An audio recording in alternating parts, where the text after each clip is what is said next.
കൊട്ടാരക്കര കരുനാഗപ്പള്ളി റോഡിലാണ് നമ്മളിപ്പോൾ ഉള്ളത്. ഈ റോഡിൻ്റെ അവസ്ഥ വളരെ മോശമാണ്. ഡെയിലി നിരവധി വണ്ടികളാണ് ഈ വഴി കടന്നു പോകുന്നത്.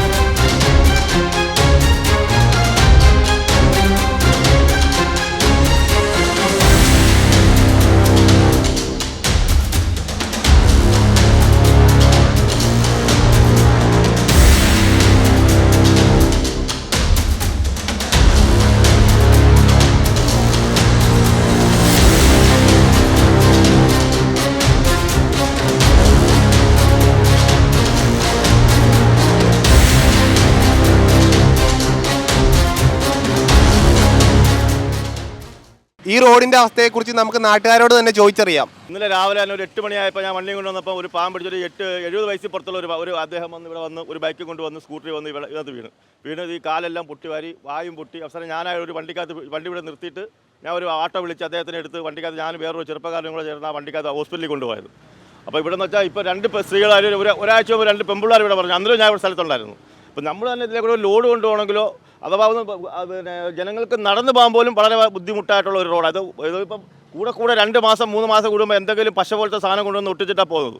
ഇപ്പോൾ ജനങ്ങൾക്ക് യാതൊരു രീതിയിൽ നടന്നു പോകാൻ പോലും പറ്റാത്തൊരു ബുദ്ധിമുട്ടും, അതുപോലെ വാഹനങ്ങളിലായാലും രാത്രിയായാലും പിന്നെ പിള്ളേരൊക്കെ കൊച്ചു ചെറുപ്പക്കാർ പിള്ളേരൊക്കെ വന്ന് സ്ഥിരം മറിഞ്ഞു വീഴുക. അപ്പം വളരെ ബുദ്ധിമുട്ടുള്ള ഒരു റോഡായിട്ട് മാറിയിരിക്കുകയാണ് ഇത്. ഇതുവരെ ഒരു ശാശ്വതമായ ഒരു പരിഹാരം ഇതുവരെ ഒരു ആൾക്കാരും ഒരു പാർട്ടിക്കാരും ഒരു രാഷ്ട്രീയക്കാരും ആരും ഇതുവരെ ചെയ്യുന്നില്ല. വാഹനങ്ങൾ തന്നെ ഇപ്പോൾ പോകുന്നുണ്ടോ?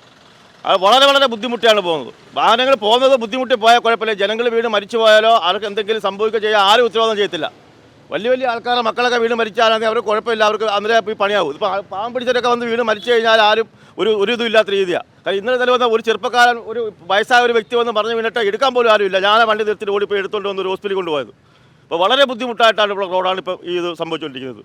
ഈ റോഡിൻ്റെ അവസ്ഥ എന്ന് പറയുന്നത് ഇതിപ്പോൾ എത്ര റിപ്പയർ ചെയ്തിരുന്നാലും ഇതേ രീതി തന്നെ. ഇതിപ്പോൾ ഒരു 1-2 വർഷം കൊണ്ടല്ല, ഇത് 10-15 വർഷം കൊണ്ട് ഇതിങ്ങനെ ഈ റോഡിൻ്റെ ഈ അവസ്ഥ ഇത് തന്നെ. ഇത് കഴിഞ്ഞ പ്രാവശ്യം മുഖ്യമന്ത്രി പോകുന്നത് അറിഞ്ഞ ഉടനെ ഇത് റിപ്പയർ ചെയ്തു. അതിന് ശേഷം 2-3 റിപ്പയർ കടന്നു. ഇത് ചെറുതായിട്ട് ഇതിന് മേൽഭാഗത്ത് പഞ്ചറൊട്ടിക്കുന്ന മാതിരി അവർ കുറച്ച് മെറ്റലും ടാറും കൂടെ ഉരുക്കി ഒഴിക്കുക. ബസ് ഒരു മഴ വരുമ്പോൾ അത് പിന്നെയും ഇളകി പോവുകയാണ്. ഇത് കൂടെ ഉള്ള പരിപാടിയാണ്. അല്ലാതെ പെർമനൻ്റ് ആയിട്ടൊരു ടാറിങ്ങോ ഒന്നും നടക്കുന്നുമില്ല. അവിടെ ഈ ഒരുപാട് അപകടങ്ങൾ നടക്കുന്നുണ്ട് ഈ ഭാഗത്തായിട്ട്. കാരണം ഇവിടുത്തെ ഈ അവസ്ഥ നോക്കുപോലും കുഴി എന്തുമാത്രം കുഴിയാണ്. ഇത് മഴ പെയ്ത് വെള്ളം നിറഞ്ഞു കിടക്കുമ്പോൾ മോട്ടോർ സൈക്കിൾ വരുമ്പോൾ അവർ അറിയുന്ന പോലും ഇല്ല, ഈ കുഴിയിൽ വീണ് അവർക്ക് അപകടം പറ്റുവാണ്. ഇതിനു വേണ്ടി ആരാണ് അധികാരികളെന്ന് വെച്ചാൽ അത് ഒന്ന് നോക്കി കണ്ട് ചെയ്യുക. ഈ റോഡിനെ കുറിച്ചുള്ള നാട്ടുകാരുടെ അഭിപ്രായമാണ് നമ്മൾ ഇത്രയും നേരം കണ്ടുകൊണ്ടിരുന്നത്.